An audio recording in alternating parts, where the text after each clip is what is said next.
டெஸ்டோஸ்டெரோனை அடுத்த 30 செகண்ட்ல பிரித்து வைக்கிறேன். அது ஏன் உங்களுக்கு கம்மியாக இருக்குது, அதை நீங்கள் எப்படி ரெக்கவர் பண்ணலான்ற எல்லா டீட்டெயிலையும் சொல்கிறேன். முடிஞ்சால் புரிஞ்சுக்கங்க. ஸோ ஃபர்ஸ்ட், இந்த டெஸ்டோஸ்டெரோன் குறையிறதுக்கான காரணம் என்ன?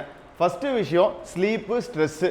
ரெண்டாவது ஏலியனேட்டட் ப்ராடக்ட்னு எழுதியிருக்கேன். அது என்னென்னா எண்டோக்ரைன் டிஸ்ட்ரப்டார்ஸ் லைக் இந்த பிளாஸ்டிக்ஸு இல்லைன்னா இந்த பெர்ஃப்யூம்ஸு, இந்த மாதிரி ஒரு சில விஷயங்களை சொல்லலாம். கட் இஷ்யூஸ் இருந்ததுன்னா டெஸ்டோஸ்டெரோன் குறையும். ஏன் குறையும்? விட்டமின் அப்சார்ப்ஷன் கம்மியாக இருக்கும், நியூட்ரியன்ட் அப்சார்ப்ஷன் கம்மியாக இருக்கும். ஸோ அப்படி இருந்ததுன்னா டெஸ்டோஸ்டெரோன் குறையும். இது எல்லாத்துக்கும் ஒரு முக்கியமான லிங்க் இருக்குது, அதை பற்றி சொல்கிறேன். இப்போ மசில் மாஸ் கம்மியாக இருந்தால் டெஸ்டோஸ்டெரோன் ட்ராப் ஆகும். மெடிகேஷன்ஸ், ஒரு சில மெடிகேஷன்ஸ் வந்து டெஸ்டோஸ்டெரோனை அஃபெக்ட் பண்ணுறதா நிறைய ஸ்டடீஸ் சொல்லிட்டு இருக்கு. சரக்கு, சிகரெட்டு, இது ரெண்டுமே உங்கள் டெஸ்டோஸ்டெரோனை குறைக்கும். And over training or injury ஆச்சுனாலும் உங்கள் டெஸ்டோஸ்டெரோன் குறையும். அண்ட் ஈவன் உங்கள் மைண்ட் செட் வந்து இல்லைப்பா என்னால் முடியாது அப்படின்னு எப்பவுமே நெகட்டிவாக நினச்சிட்டு சும்மாவே உட்காந்துட்டு இந்த செடன்ட்ரியான லைஃப் ஸ்டைல், சோம்பேறித்தனமான வாழ்க்கையை வாழ்ந்துட்டு இருந்தீங்கன்னா உங்கள் டெஸ்டோஸ்டீரோன் குறையிறதை யாருனாலையும் தடுக்க முடியாது.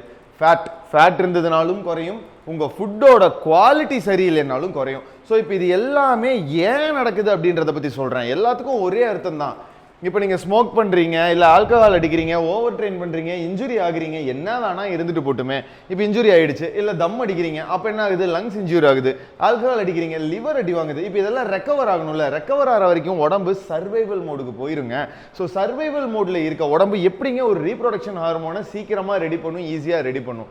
ஸோ நீங்கள் தான் உங்கள் டெஸ்டோஸ்டெரோனை மட்டும் இல்லாமல் உங்கள் ஃபர்டிலிட்டியும் அழிச்சிட்டு இருக்கீங்க. ஓகே, இன்னும் கிளியராக சொல்கிறேன். கட் இஷ்யூஸ் ஏன் வருது? உங்கள் சாப்பாடு சரியில்லாதனால வருது. சாப்பாடு சரியில்லைன்னா கட் இஷ்யூஸ் வரும். கட் இஷ்யூஸ் இருந்ததுன்னா விட்டமின் டி, விட்டமின் பி12 இல்லை என்ன நியூட்ரியன்ஸ் இருந்தாலும் சரி, அப்சர்ப்ஷன் கம்மியாகும். அப்சர்ப்ஷன் கம்மியாச்சுன்னா அப்புறம் எப்படிங்க மறுபடியும் உடம்பு சர்வைவல் மோடுக்கு தானே போகும். எனக்கு தேவையான எதுவுமே நீ கொடுக்கறது இல்லை, அப்போ நீ சாக போகிற அப்படின்னு உடம்பு நினச்சிட்டு தென் டெஸ்டோஸ்டெரோனை ப்ரொடியூஸ் பண்ணுறதுக்கு பதிலாக அது ரெக்கவரிக்கான வேலையை பார்க்க ஆரம்பிப்போம். ஸோ இப்போ இன்னொரு எக்ஸாம்பிள் சொல்லணும்னு வைங்களேன். இப்போ மசில் மாஸ் கம்மியாக இருக்குது, டெஸ்டோஸ்டெரோன் கம்மியாக இருக்கும். அதுக்காக மசில் இன்க்ரீஸ் பண்ணிட்டா டெஸ்டோஸ்டெரோன் இன்க்ரீஸ் ஆயிருமானா அந்த மாதிரி ஒரு முட்டாள்தனமான பேச்சை யாருமே தயவு செஞ்சு பேசிடாதீங்க.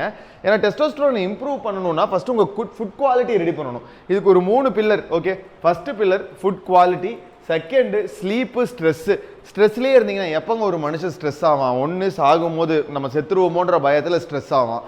அப்படி இல்லைன்னா சாப்பாடு இல்லாமல் பசி எடுக்கிறப்ப ஸ்ட்ரெஸ் ஆகலாம். அப்படியும் இல்லைன்னு வச்சுக்கோங்களேன், உங்களை யாராவது கொலை பண்ண விரட்டினாங்கன்னா நீங்கள் ஸ்ட்ரெஸ் ஆகலாம்.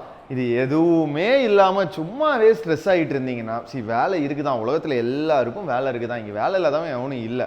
அதுக்காக தலையில் போட்டு அதையவே யோசிச்சுட்டு அந்த பிரச்சனை, இந்த பிரச்சனை, அந்த பிரச்சனை. ஐயோ, கொஞ்சம் கூல் டவுன் ஆகுங்கப்பா, கொஞ்சம் கூல் டவுன் ஆகுங்க. நிமிஷத்தில் முடிஞ்சிடும் லைஃபு, சரியா? ஸோ இந்த மாதிரி ஒரு ஸ்ட்ரெஸ்ஃபுல்லான லைஃப்பை வாழ்ந்துட்டே இருக்கீங்கன்னா உங்கள் டெஸ்டோஸ்டெரோன் கம்மியாக தான் இருக்கும், உங்களுக்கும் ஃபர்டிலிட்டி இஷ்யூஸ் வரலாம். ஓகே, ஸோ இந்த செடன்ட்ரியான லைஃப் ஸ்டைல், சோம்பேறித்தனம், அதை தூக்கி போடுங்க.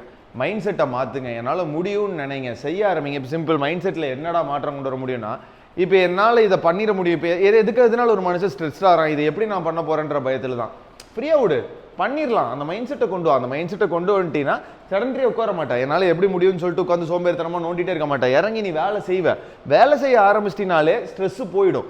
அதே மாதிரி நீ ரெகுலராக ஒர்க் பண்ணுற, இல்லை வெயிட் தூக்கி செய்கிற அப்படின்னும் போது ஆட்டோமேட்டிக்காக மசில் மாஸ் பில்ட் ஆகும். உன் ஃபேட்டு வந்து உன்னோட ஒரு ஃபியூயலாக மாதிரி யூஸ் ஆகும். அதுவும் கரெக்டான ஃபுட் குவாலிட்டியில் இருந்தீங்கன்னா. சரி, ஃபுட் குவாலிட்டியில் என்ன? ஃபுட் குவாலிட்டினா ஒன்றும் பெரிய மேட்ரு கிடையாது. பேலன்ஸ்டு மீல் தான். கொஞ்சம் காய்கறி, கொஞ்சம் ப்ரோட்டீன்னா முட்டை, கறி, பன்னீர், அவ்வளோதான்ப்பா.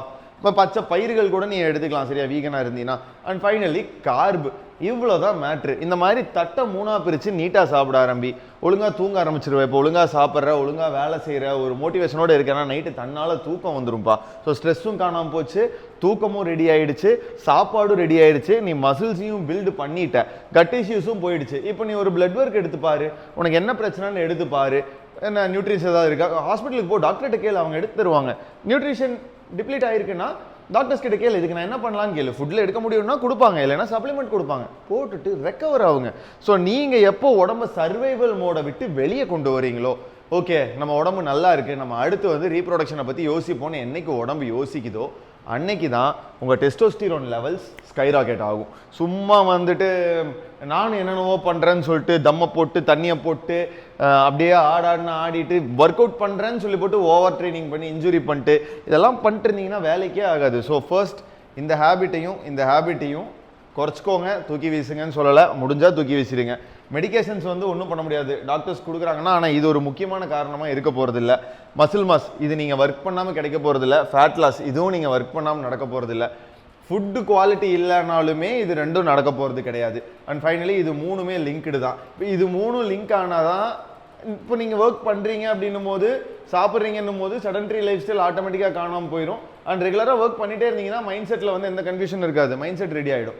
ஸோ இந்த ஓவர் ட்ரைனிங்கையும் பண்ணுறதில்ல, இன்ஜுரியும் வந்து கீழே விழுந்து கையை காலை உடச்சிக்கலின்னு வச்சுக்கோங்களேன், ஆட்டோமேட்டிக்காக ரெக்கவர் ஆக ஆரம்பிச்சிடும். இந்த ஏலினேட்டட் ப்ராடக்ட்ஸ், இந்த பர்ஃப்யூமு அது இது எல்லாம் கொஞ்சம் லோ குவாலிட்டி ப்ராடக்ட் விட்டு நல்ல குவாலிட்டி ப்ராடக்டாக வாங்கிக்கோங்க. ஸோ அது ஒன்றும் பெரிய எஃபெக்ட் கொடுக்குமான்னு கேட்டால், நான் ரெகுலராக பர்ஃப்யூம் யூஸ் பண்ணிட்டு தான் இருக்கேன். என் டெஸ்ட் லெவல்லாம் நல்லா தான் இருக்குது. பட் எனக்கு பெரிய விஷயமா பட்டது இந்த நான் அடிச்சு விட்டுருக்கேன் பார்த்தீங்களா, இந்த முக்கியமான இடம் தான். இது ஒரு பெரிய விஷயம் கிடையாது. கட் இஷ்யூஸ் ரொம்ப முக்கியம், ஃபுட்டு ரொம்ப முக்கியம், ஸ்லீப்பு ஸ்ட்ரெஸ்ஸு ரொம்ப முக்கியம், மைண்ட் செட்டு ரொம்ப முக்கியம், எக்ஸசைஸ் மசில் மாஸுக்கு பதிலாக எக்ஸசைஸ்னு வச்சுக்கோங்க, இதெல்லாம் ரொம்ப முக்கியம். இது எல்லாத்தையும் ஒழுங்காக ரெடி பண்ணி கரெக்டான ஃபுட்டு, கரெக்டான டயட்டு, ஒரு கரெக்டான கைடன்ஸோடு இருந்தீங்கன்னா டெஸ்டோஸ்டெரோனை சீக்கிரமே மேலே கொண்டு வந்துட்டு போயிட்டே இருக்கலாம். அண்ட் இந்த டெஸ்டோஸ்டிரோன் வந்து கம்மியாக இருந்தால் என்னென்ன பிரச்சனைகள் வரும்ன்றதை நான் இன்னொரு வீடியோவில் போட்டிருக்கேன். அந்த வீடியோவை நான் லிங்க் பண்ணியிருக்கேன், செக் பண்ணி பார்த்துக்கோங்க. அண்ட் இந்த மாதிரி நிறைய இன்ஃபர்மேஷனுக்கு மறக்காமல் Dfithomie ஃபாலோ பண்ணிக்கோங்க. Bye by.